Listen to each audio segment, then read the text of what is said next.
എവിടുന്നോ ഒരു പെണ്ണിന്റെ കരച്ചില് കേട്ട പോലെ തോന്നി. അച്ഛൻ കേൾക്കണ്ടോ?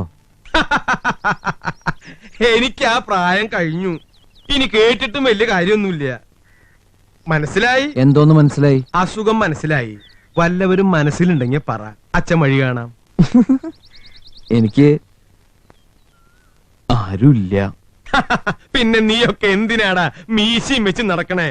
നിന്റെ അമ്മയ്ക്ക് ഞാൻ ആദ്യത്തെ കത്ത് കൊടുക്കണത് എന്റെ എത്രാമത്തെ വയസ്സിലാണെന്ന് നിനക്കറിയോ? അറിയാം. ആ അമ്മ ആ കത്ത് രാമായണത്തിൽ സൂക്ഷിച്ചു വെച്ചിരുന്നു. 5ാം ക്ലാസ്സിൽ പഠിക്കുമ്പോ ഞാനത് രാമായണത്തിൽ നിന്ന് എടുത്ത് എന്റെ ഡ്രോയിങ് ടീച്ചർക്ക് കൊടുത്തു. ആ.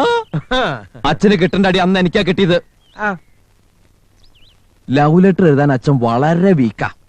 അങ്ങനത്തെ ഒരു കത്ത് എഴുതിയാലൊന്നും ഇന്നത്തെ പെണ്ണുങ്ങൾ വീഴില്ല അച്ഛാ. അമ്മ വീഴും.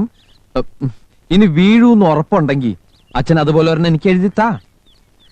ഞാൻ ആർക്കെങ്കിലും കൊടുത്തു നോക്കാം.